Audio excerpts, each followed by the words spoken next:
은혜가 풍성하신 하나님, 우리 임마누엘 찬양대의 찬양의 고백대로 1월 첫 주 은혜 가운데 시작하게 하시고 또 12월 올해의 마지막 주일까지 은혜로 인도하신 하나님께 찬양과 영광 올려드립니다. 우리의 찬양을 기쁘게 흠양하신 주님께서 우리에게 더 큰 은혜를 허락하여 주옵소서. 지금까지 지내온 것도 주님의 크신 은혜인데 우리가 앞으로 걸어가게 될 모든 여정도 하나님의 은혜 안에 있음을 믿사오니 우리는 더욱 은혜를 사모하는 자리로 나아가게 하시고 하나님의 도우심을 의지하는 자리로 더 많이 나아가게 하여 주옵소서. 이 시간 모든 예배자들이 하나님의 말씀 앞에 섰사오니 주님, 이 말씀이 오늘 나에게 주시는 하나님의 말씀으로 받고 믿음으로 결단하며 우리의 삶의 변화의 열매로 하나님께 영광 올려드리는 은혜의 시간 되게 하여 주옵소서. 모든 수종을 주님 앞에 온전히 올려드리오니 주님 홀로 영광받아 주옵소서. 감사드리고 살아계신 예수님의 이름으로 기도하옵나이다. 아멘. 일반적으로 우리가 식사를 같이 한다, 식탁 교제라고 하죠. 식탁 교제를 하면 일반적으로는 즐거운 시간, 기쁜 시간입니다. 좀 껄끄러운 사람, 우리의 원수하고 하하호호하면서 이렇게 식탁 교제를 할 일은 거의 없기 때문이기도 하고, 무엇보다 식탁 교제를 하면 가운데 있는 음식을 같이 먹어야 되기 때문에 내가 저 사람을 해하려고 하겠다는 그런 의도를 가지고서는 절대로 식탁 교제를 할 수가 없습니다. 그래서 식탁 교제를 하는 가운데 우리의 마음도 나누고 또 기쁨의 제목도 나누고 그리고 또 우리가 가지고 있는 아픈 기도의 제목도 나누면서 또 서로의 기도의 제목을 함께 마음을 모으죠. 우리 보통 신방을 하고 나서도 차를 같이 마시거나 또 식사를 같이 하면서 또 동일하게 그 연장선상에 이어집니다. 그리고 또 예전에 우리가 추억해 보면 구역 모임, 다들 기억하시겠지만 우리 구역 모임 하면 한 자리에 한 가정에 모여서 같이 말씀 받고 같이 기도하고 그 다음에 구역 예배 마치면 또 각자가 이렇게 정성스럽게 준비해 온 음식 다 이렇게 가운데 두고 같이 식탁 교제하면서 그렇게 구역 모임을 마무리하죠. 이것이 우리가 일반적으로 생각하는 그 식탁 교제의 아름다운 모습입니다. 그러니까 유대인들의 이 안식일 규례, 유대인들의 식탁 규례도 마찬가지예요. 그러니까 유대인들이 이제 안식일이 되면 이제 식탁으로 함께 모여서 하나님의 말씀을 또 받습니다. 그러니까 이중적이죠. 회당에 모여서 하나님의 말씀을 받고 그 다음 이제 그들끼리 식탁 교제할 때 그들이 생각하는 기준에 나름 저명한 선생님들, 그러니까 랍비죠. 그분들을 다시 자신들의 식탁의 자리로 모시고 와서 거기에서 또 하나님의 말씀을 받으며 교제합니다. 그러니까 회당에서도 하나님의 말씀을 받고 그리고 식사를 하면서도 하나님의 말씀을 받는 거죠. 그러니까 굉장히 좋은 전통입니다. 그런데 오늘 본문을 보면 이 좋은 전통이 얼마나 이상한 방향으로 흘러가는지를 알 수가 있습니다. 그리고 오늘 본문뿐만 아니라 이전에도 그런 내용들이 쭉 있었는데 함께 오늘 본문을 보면서 우리를 한번 비추어 보고 우리는 이 기쁨의 교제 그리고 이 기쁨의 공동체를 세워가고 있는지를 한번 돌아보는 은혜의 시간 되기를 원합니다. 1절 말씀 한번 보시면 안식일에 예수께서 한 바리새인 지도자의 집에 떡 잡수시러 들어가시니 그들이 엿보고 있다라고 합니다. 다 맞는 전통이에요. 회당에서 말씀 받고 그리고 식사하는데 이제 그들이 생각하기에 나름 괜찮은 분이라고 생각을 했겠죠. 예수님을 모시고 왔습니다. 그러면 예수님을 모셨으면 예수님께서 그 식사하는 가운데 어떤 말씀을 주실까, 어떤 가르침이 있을까라고 귀를 기울여야 되는데 이들이 지금 어떤 마음인지가 14장 1절에 딱 그 단어가 나오죠. 그들이 엿보고 있다. 그러니까 이들의 마음은 이미 활짝 열린 마음이 아니에요. 내가 저분의 입을 통해서 나오는 말씀을 받고 내가 은혜를 받아야지, 저분의 이 말씀을 받고 함께 식탁의 교제를 나누면서 함께 즐겁고 행복하게 이 교제의 시간을 보내야지 라는 그런 마음이 아닙니다. 무슨 말을 하나 두고 보자, 무슨 행동을 하나 내가 한번 지켜보겠어, 그리고 어디에 책 잡을 만한 것이 있는지 내가 반드시 찾아내서 내가 저 사람을 모욕을 주든지 내가 저 사람의 마음을 불편하게 하든지 아니면 내가 저 사람을 힘들게 해야겠다, 그런 마음으로 보는 것이 엿본다라는 거예요. 그러니까 엿본다는 마음 자체가 그거예요. 정말 말 그대로 활짝 열린 마음으로 하나님 예수님의 말씀을 받다가 저거 좀 이상한데, 저건 좀 문제인데, 이런 개념이 아니에요. 처음부터 끝까지 저분의 말씀이라면 내가 무조건 책을 잡겠다, 저분의 말이라면 내가 무조건 뭔가 잘못된 걸 찾겠다, 그걸 의미하는 게 이 엿보다라는 단어이죠. 자, 이제 이런 장들이 마련되었습니다. 엿보는 이제 주변의 모든 사람들의 장이 마련되어 있습니다. 그때 무슨 일이 있습니까? 2절의 말씀 보면 주의 앞에 수종병 든 한 사람이 있다. 수종병 하면은 우리가 조금 어색합니다. 그래서 관련된 주석을 보니 수종병은 그런 병이랍니다. 근육에 물이 차오르는 병, 아니면 뼈와 뼈 사이에 물이 차오르는 병. 그러니까 근육에 물이 차오르니 근육이 이렇게 부풀어 오르고, 그리고 뼈와 뼈 사이에 이제 이 물이 부풀어 오르니까 이제 관절 움직임이 어려운 거예요. 그래서 팔 마디에, 그러니까 팔꿈치에 예를 들어서 수종병이 들었다, 그러면 팔 움직임이 어려운 것이고, 다리에 수종병이 들었다, 그러니까 무릎이나 뭐 발꿈치 이렇게 뼈 마디마디에 수종병이 생겼다, 그러면은 거동 자체가 어려운 거예요. 이건 해결 방안이 없습니다. 해결할 수 있는 유일한 길은, 그러니까 물이 차서 부은 거니까 그때 당시 의원에 가서 물을 빼는 거 외에는 답이 없습니다. 그러니까 병의 근원을 치료할 수 있는 길이 아니에요. 그냥 불편하고 거동이 어렵고 팔 움직임이 어렵고 여러 가지 힘들면 그냥 병원 가서 물 빼고, 그러면 이제 조금 괜찮아지다가 또 부어오르면 또 물 빼고, 그런 고통의 순환들을 계속 이어가고 있는 게 수종병인 거예요. 근데 이전에도 안식일에 뭐 병 고친다, 안식일에 뭐 귀신 들린 사람을 뭐 고친다, 뭐 이런 내용들이 있고, 오늘 본문도 맥락을 같이 하는데 오늘 본문이 특별한 건 뭐냐면, 이전의 내용은 내가 식사하시는 저 주님께 가서 내 병을 고침받아야겠다, 뭐 이런 경우가 있거나, 아니면 내가 지금 이 사람을 이렇게 보낸 다음에 그 예수님께서 이렇게 보고 저 사람이 지금 고통 가운데 있네, 저 사람이 어려움 가운데 있네, 잠깐만 들어와봐, 이런 이 둘 중 하나입니다 보통. 근데 오늘 본문은 그 두 가지가 아니에요. 내가 지금 수종병이 있는데 내가 예수님께 가서 이 고침을 받아야겠다, 뭐 그런 내용도 아니고, 그렇다고 예수님께서 수종병 걸린 사람이 저 멀리 있는데 멀리 보고 이렇게 오라고 한 내용도 아니에요. 그냥 이 자리에 있는 거예요. 자, 이제 이 유대인들의 눈에는 이제 완벽하게 책을 잡을 수 있는 기회가 마련이 된 거예요. 예수님의 의지도 아니고 뭐 아무의 의지도 아니에요. 그냥 말 그대로 상황이 연출된 겁니다. 그때 3절에 예수님께서 이렇게 이야기하시죠. 예수께서 대답하여 율법 교사들과 바리새인들에게 이르시되 안식일에 병 고쳐주는 것이 합당하냐 아니하냐. 그러자 4절, 그들이 잠잠하거늘 예수께서 그 사람을 데려다가 고쳐 보내십니다. 자, 3절 다시 볼게요. 안식일에 병 고쳐주는 것이 합당하냐 아니하냐. 여기서 방점이 어디 있습니까? 여기서 중요한 게 어디 있습니까? 안식일이 중요합니까? 병 고쳐주는 것이 중요합니까? 안식일을 지금 주님께서는 말씀하고 있는 거예요. 왜냐하면 병 고쳐주는 거야. 누구든 다 병 고침 받기를 원하죠. 누구든 다 이 병이 해결되기를 원합니다. 그리고 이 병 고침이 이루어지면 말 그대로 놀라운 기적이고 표적이죠. 근데 문제는 이게 지금 안식일이라는 게 문제인 겁니다. 지금이 처음이 아니에요. 예수님께서 쭉 이제 예루살렘의 별세를 향해, 십자가의 죽으심을 향해 쭉 이제 걸어 올라가십니다.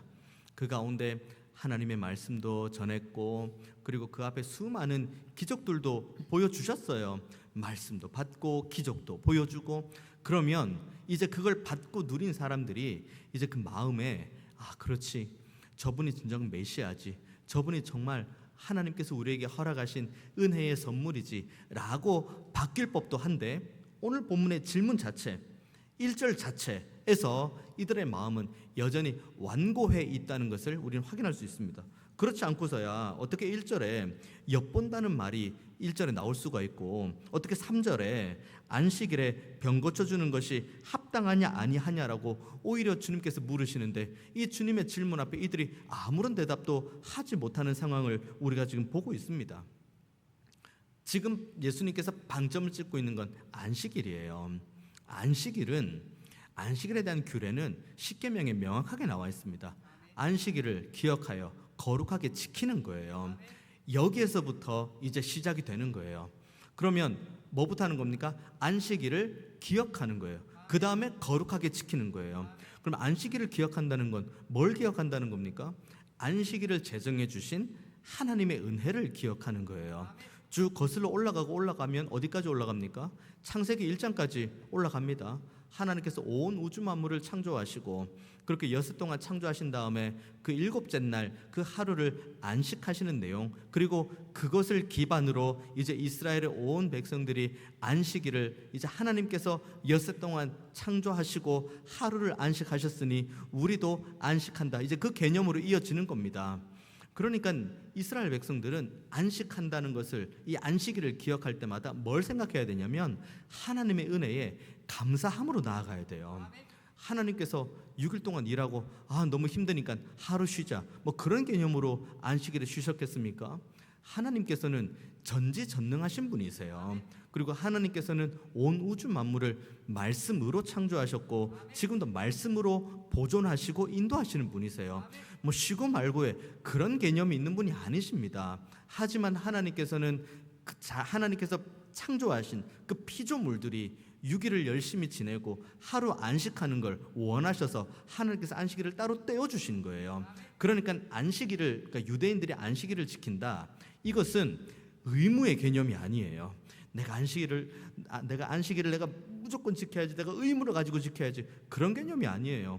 우리에게 안식일을 주신 하나님 앞에 감사함으로 나아가는 게 유대인들이 안식일을 지켜야 될 개념인 거예요. 이것이 안식일을 기억하고 거룩하게 지키는 거예요. 우리가 지금은 안식일을 지키지 않고 대신에 우리는 주일을 지킵니다. 주의 날이죠. 주의 날. 금요일에 주님께서 십자가 죽으시고 토요일 무덤 가운데 계시다가 주일 새벽, 그러니까 일요일 새벽에 부활하신 거죠. 그래서 우리는 이 주의 날, 그러니까 주일을 지킬 때 우리의 머릿속에 뭐가 떠올라야 되냐면 주님께서 나를 대신해 죽으시고 사망 권세 깨뜨리시고 부활하신 날이 이 날이다. 이게 우리가 주일을 지킬 때 우리가 가지고 있는 마음이어야 됩니다. 나를 위해 죽으시고 부활하신 주님을 기억하고 기념하는 날이 주일이다. 그러면 우리의 마음 가운데 어떤 마음이 올라오는 게 맞습니까? 기쁘죠. 감사하죠. 나를 용서하시고 나를 여전히 사랑하시고 나를 여전히 자녀 삼으신 하나님의 은혜 앞에 감사하는 날이 주일이 되는 거죠. 그런데 오늘 본문의 맥락이나 지금 우리가 살아가는 맥락이 비슷하게 흘러가는 게 뭐냐면 안식일을 기억하여 거룩하게 지키는 이 여기에서부터 조금씩 그러면 안식일을 기억하여 거룩하게 지키기 위해 뭘 해야 되지? 라고 하면서 하나씩 만들어진 게 각종 규례요, 장로의 유전입니다. 그런데 안식일을 기억하여 거룩하게 지키는 말씀이 그대로 있고 그 다음에 장로의 유전과 각종 규례를 지키면 그래도 괜찮을 법도 한데 어느 순간 장로의 유전과 규례만 남아있는 거예요. 안식일을 기억하여 거룩하게 지키라는 원래 율법이 유대인들 머릿속에 완전히 사라져버린 거죠. 그리고는 장로의 유전과 규례만 남아있으니 이때부터는 자신의 의만 나타나는 거예요. 너 이거 지켰어? 너 이거 지키지 않았어? 너 이 규례 순종했어? 순종하지 않았어? 이거밖에 안 남는 거예요. 하나님께서 온 하나님의 백성에게 주기 원하시는 사랑과 은혜와 긍휼은 온데간데 없이 사라져버리고 한 사람 한 사람을 향한 비난과 비판만 남아있는 거죠. 했어? 안 했어? 지켰어? 지키지 않았어? 이것만 남아있는 거죠. 주일도 마찬가지예요. 우리가 주일을 지키기 위해 이 예배당으로 함께 나아옵니다. 어떤 마음으로 나아옵니까?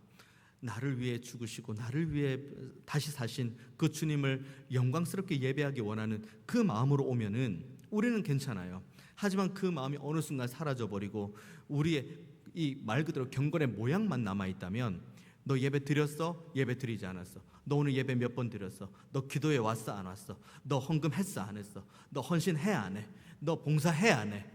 이렇게 그때부터 모든 사람들에게 말 그대로 하나님을 향한 영광스러운 예배는 온데간데 없이 사라져버리고 껍데기만 남아있는 거죠. 그 결과가 어떻게 나오는지 아십니까? 내가 오늘 예배를 드려줬다, 내가 오늘 예물을 드려줬다, 내가 오늘 봉사를 해줬다, 내가 오늘 헌신을 해줬다, 내가 오늘 기도를 해줬다, 이렇게 남아있는 거예요. 내 의만 남아있는 거예요. 예배를 받으시는 하나님, 우리의 간구에 응답하기 원하시는 하나님을 향한 전적인 믿음은 온데간데 없이 사라져버리고 내가 하나님께 예배 드려줬어, 내가 하나님께 기도 드려줬어. 그럼 그 다음이 뭔지 아십니까? 그럼 너는 예배했어? 너는 기도했어? 너는 하나님 앞에 예물 드렸어? 너는 봉사했어? 너는 헌신했어? 너는 섬겼어? 이렇게밖에 되지 않는 거죠. 이것이 오늘 본문에 여기 유대인들이 예수님을 바라보면서 엿본다는 것, 그리고 3절에 나와 있는 안식일에 병 고쳐주는 것이 합당하냐 아니하냐 라는 그 질문을 들을 때 아무런 대답도 할 수 없는 그들 마음의 완고함을 이 본문은 말하고 있는 거죠. 바로 이 지점에서 우리들 자신을 돌아봐야 돼요. 우리는 지금 이 연말연시 특별 새벽 기도를 지내는 가운데에 함께 나누고 있는 본문은 성전에 올라가는 노래 시편 120편부터 134편까지 함께 지금 말씀을 나누고 있습니다.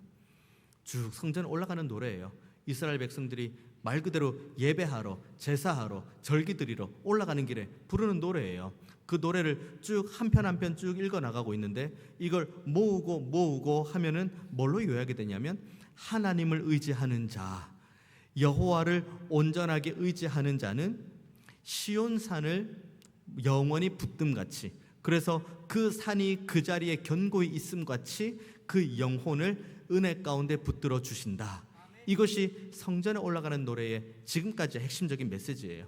결국 얼마나 하나님을 의지하고 하나님을 얼마나 사랑하고 하나님을 얼마나 믿고 의지하느냐, 이것을 가지고 우리가 성전에 올라가는 노래를 불러나가는데, 이와 같은 믿음으로 우리가 하나님 앞에 예배하러 오는지, 아니면은 오늘 여기 14장 1절, 2절, 3절 그 이후에 나와 있는 모든 율법 교사들 바리새인들과 같이 여전히 내 의를 드러내고 하나님의 영광을 온전히 바라보지 못한 채 예배 드려줬어, 기도 드려줬어 라는 자리에 머물러 있는 것은 아닌지 돌아보는 저와 여러분 되기를 원합니다.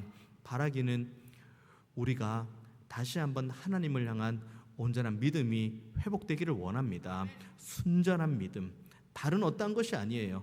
기억하고 거룩하게 지켜나가는 건데, 하나님이 나를 얼마나 사랑하시는지, 하나님께서 지금 얼마나 나를 말씀으로 인도해 가기를 원하시는지, 하나님께서 지금 나를 얼마나 은혜 가운데 붙들어주고 계시는지를 다시 한번 기억하고 또 소망하고 또 누리는 자리까지로 나아가기로 정말 하나님 앞에 간구하는 우리 모두가 다 되기를 원합니다. 대답을 못해요. 보면은 4절에 보면 그들이 잠잠하거늘 예수께서 그 사람을 데려다가 고쳐보냅니다. 대답 안 하니까, 고치는 게 맞아 틀려, 아무 대답 안 해요. 그러니까 고쳐서 보내요. 보낸 다음에 예수님께서 또 질문합니다. 5절, 또 그들에게 이르시되 너희 중에 누가 그 아들이나 소가 우물에 빠졌으면 안식일에라도 곧 끌어내지 않겠느냐 하시니 그들이 이에 대하여 대답하지 못한다. 오늘 주님께서 질문 2개를 주셨는데 둘 다 대답을 못하는 거예요. 이 관련된 이 책 주석을 보니 쿰난 규정과 탈무드 규정에 대한 내용이 있더라고요. 쿰난 규정은 이렇습니다. 안식일에 구덩이에 빠진 사람을 도구를 사용하지 않는 한 구해낼 수 있으나 짐승의 경우는 끄집어낼 수 없다. 그러니까 이게 율법은 아니고 그때 당시 유대인들이 가지고 있는, 말 그대로 오늘 본문에 예수님을 책잡으려고 하는 이들이 가지고 있는 규정과 규례를 지금 말씀드리는 겁니다. 쿰난 규정은 그렇대요. 탈무드 규정, 안식일에 구덩이에 빠진 짐승을 끌어낼 수 있다고 기록하고 있습니다. 그러니까 탈무드 규정보다 좀 더 엄격한 규정이 쿰난 규정이죠. 그런데 쿰난 규정도 사람이 빠졌다, 사람이 구덩이에 빠지면 뭐 도구를 뭐 사용하지는 말라고 하는데 어쨌든 그 구덩이에 빠진 상태로 그대로 버려두라고 하지 않고 사람을 끌어내라고 이야기해요. 그럼 이 사람들도 이 사람들이 가지고 있는 규정도 뭐 쿰란 규정이든 뭐 탈무드 규정이든 뭐 어떤 걸 규정집으로 자신들이 잣대를 삼든 뭐가 됐든 구덩이에 빠진 사람을 건져내는 건 맞는 겁니다. 그러니까 이들이 대답을 못 하는 거예요. 안식일에 고치는 거 맞냐 틀리냐라고 할 때 맞다라고 대답을 하자니 그들이 말하는 것에 오히려 이게 그럼 너네들이 말하는 게 잘못된 거네 라고 비판을 받을 수 있고, 아니라고 하자니 어떻게 저렇게 무정할 수가 있지? 라고 생각을 할 수 있. 그들도 나름 이성이 있고 생각이 있는 사람이니까 대답을 못 하는 거예요. 5절 질문도 마찬가지입니다. 너희 중에 누가 그 아들이나 소가 우물에 빠졌으면 안식일에라도 곧 끌어내지 않겠느냐? 이게 원래 질문은 이거예요. 자, 너희들 생각해봐. 너희들 길을 가고 있는데 소나 나귀가 빠졌어. 그러면 건져낼 거야? 건져내지 않을 거야? 그럼 이들은 자신 있게 대답할 겁니다. 건져내지 않습니다. 안식일인데 어떻게 그 빠져있는 그 소하고 나귀하고 뭐 건져냅니까? 저희는 건져내지 않습니다. 그래서 주님께서 이 질문을, 오늘 본문 질문을 가만히 보시면 그렇게 질문하지 않으세요. 너희 중에 누가 그 아들이나 소가 우물에 빠졌으면 안식일에라도 곧 끌어내지 않겠느냐? 이건 뭘 의미하는 겁니까? 너네들 거. 너네들이 길 가다가 그 구덩이에 빠진 그 불특정 누군가의 뭐 소나 나귀를 말하는 게 아니라 너네들 거.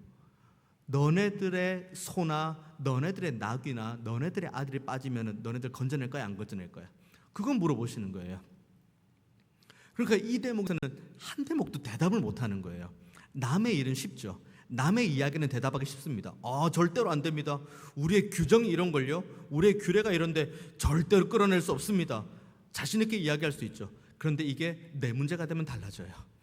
내 나귀, 내 소, 내 아들이면 이게 문제가 달라집니다. 그래서 마태복음 7장에 보면은 비판 이야기를 하시면서 주님께서 7장 2절에 이렇게 이야기를 하시죠. 너희가 비판하는 그 비판으로 너희가 비판을 받을 것이요 너희가 헤아리는 그 헤아림으로 너희가 헤아림을 받을 것이다. 인간의 완고함이 여기에 있어요. 오늘 본문의 완고함, 그리고 이 본문을 대하는 어쩌면 우리가 가지고 있는 완고함도 동일합니다. 나름 우리가 가지고 있는 기준이 있어요. 나름 우리가 가지고 있는 뭐 규정과 규례와 잣대가 있다고 가정해 봅니다. 그런데 이것이 우리 자신에게 비춰질 때는 한없이 관대해요. 그럴 수 있지. 죄 지을 수 있지. 유혹에 빠질 수 있지. 실수할 수 있지. 실패할 수 있지. 우리 자신에게는 한없이 관대해요. 그런데 이 기준이 다른 사람에게 이렇게 비추어집니다. 그러면은 다른 사람에게 비추어지는 이 기준은 엄청나게 엄격해요. 어떻게 그럴 수가 있지? 어떻게 그렇게 생각할 수 있지? 어떻게 그렇게 말할 수 있지? 어떻게 그렇게 행동할 수 있지? 똑같은 규정이 아니에요. 이것이 오늘 본문의 율법교사와 바리새인이 가지고 있는 완고함이며 이 본문을 대하는 우리가 어쩌면 가지고 있는 완고함일 수도 있습니다. 그래서 마태복음 7장에 너희가 비판하는 그 비판이에요. 그러니까 내가 이 사람에게 대하는 기준과 저 사람에게 대하는 기준이 다른 것을 주님께서 말씀하시는 게 아닙니다. 기준은 동일해요. 그런데 그 기준을 가지고 나 자신에게는 어떻게 대하고 상대방에게, 다른 사람에게는 어떻게 대하냐, 그거를 바라보는 거예요. 우리는 똑같은 은혜를 받은 사람이에요. 십자가에 달리신 주님, 그 주님께서 나를 위해서 살을 찢으시고 나를 위해 피를 흘리셨습니다. 나에게 주신 하나님의 은혜예요. 그런데 이 은혜가 나에게만 있습니까? 지금 내 옆에서 같이 예배하는 모든 이들에게도 동일하게 다 적용되는 거예요. 내가 하나님 앞에 사랑을 받는 만큼 내 옆에 있는 이도 하나님의 사랑을 받고 있습니다. 내가 하나님으로부터 긍휼을 받고 있는 만큼 내 옆에 있는 이들도 같이 긍휼을 받고 있는 거예요. 우리가 누군가를 비판하는 기준을 가지고 있다? 그러면 그 기준을 저와 나 자신에게도 똑같이 대해야죠. 나에게 관대하면 저 사람에게도 관대해야죠. 저 사람에게 높은 수준의 잣대를 댄다면 나에게도 높게 대야죠. 그런데 우리는 어쩌면 오늘 본문에 있는 율법교사와 바리새인들처럼 우리 자신에게 있어서 너무나 관대하고 타인에게 있어서는 너무나도 엄격한 모습을 잇는 것이 우리들의 모습은 아닌지 돌아봐야 됩니다. 이것이 왜 그런지 아십니까? 하나님께서 은혜 주셨다. 하나님께서 나를 사랑하신다. 하나님께서 나를 용서하신다. 하나님께서 나를 긍휼히 여기신다.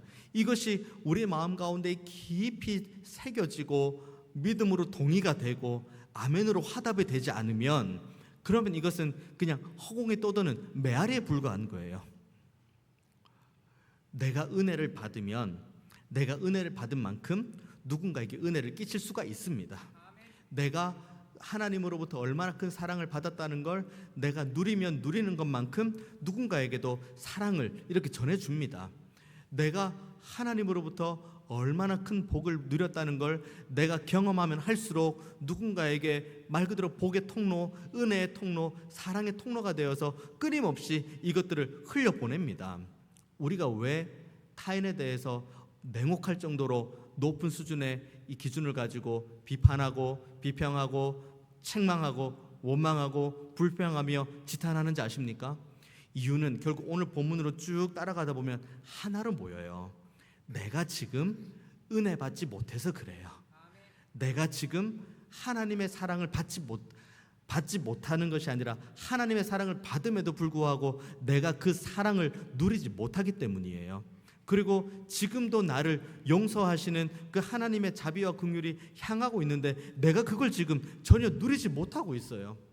은혜 받지 못하죠. 사랑받지 못하는 것처럼 보이죠. 긍휼히 여김받음과 용서받지 못함 가운데 있죠. 그러니까 내가 지금 은혜가 충만하지 않고 내가 이 사랑과 은혜로, 사랑과 긍휼로 인해서 충만한 감격이 있어야 되는데 이 감격이 없으니 그때부터는 이제 모든 기준을 가지고 타인들을 바라보며 재단하기 시작하는 거죠. 그 파괴적인 내용이 오늘 본문에 나오는 거예요. 그래서 결국 그들의 결과가 무엇입니까? 예수님의 어떠한 질문에도 아무런 대답을 못해요. 이것이 오늘 본문이 우리에게 주시는 하나님의 말씀입니다.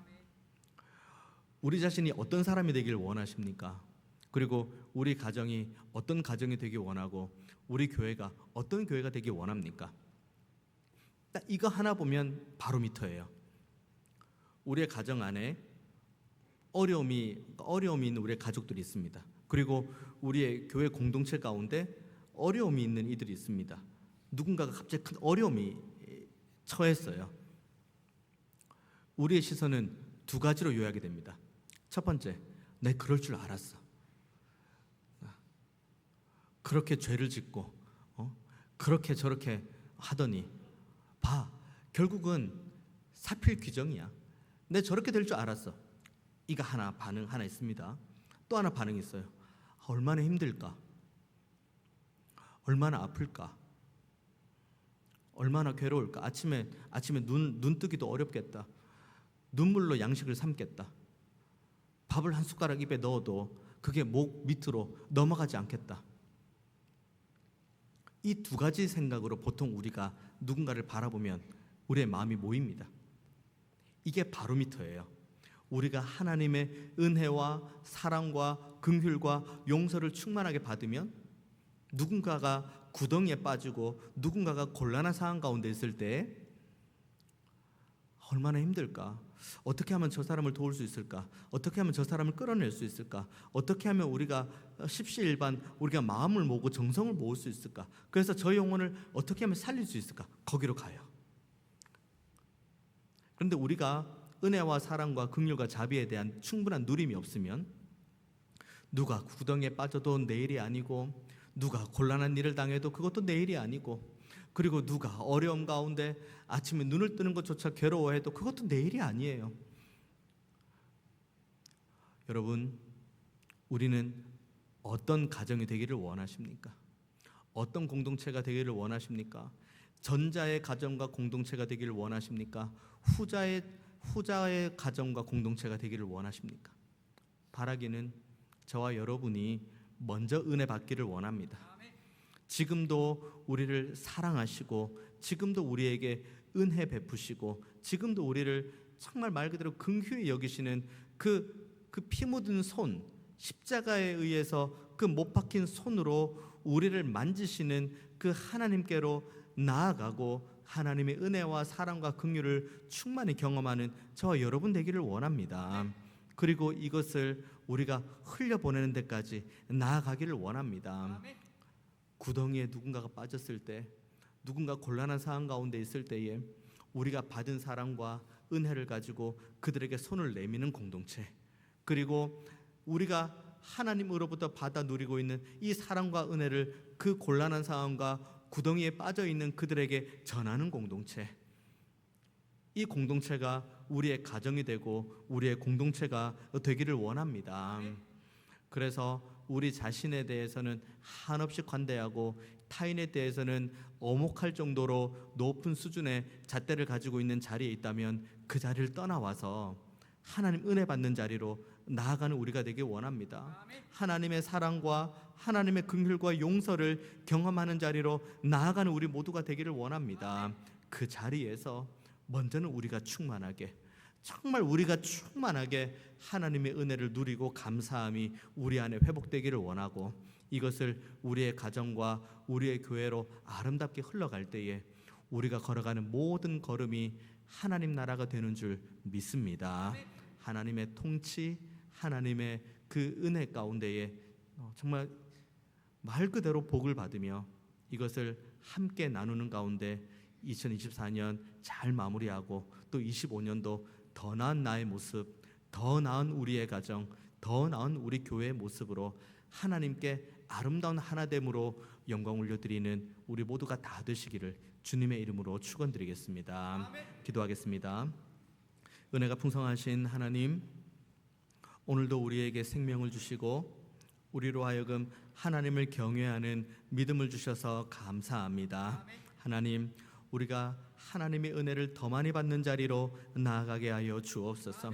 지금도 우리를 사랑하시고 우리를 긍휼히 여기시는 그 은혜의 보좌 앞으로 날마다 담대히 나아가게 하여 주옵소서.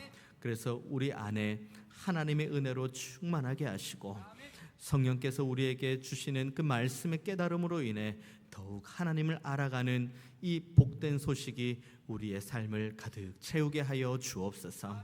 이 은혜와 받은 사랑과 긍휼로 우리의 사랑하는 가정과 사랑하는 우리의 공동체를 아름답게 세우기를 원하오니 주님, 2024년에 우리가 받은 은혜보다 더 큰 은혜를 25년에 허락하여 주셔서 25년을 소망하며 위에서 기도하며 나아가는 우리 중앙의 모든 가족들, 이들이 속한 믿음의 가정과 우리 교회가 항상 하나님의 은혜 가운데 든든히 서게 하여 주옵소서. 감사드리고 살아계신 예수님의 이름으로 기도하옵나이다. 아멘.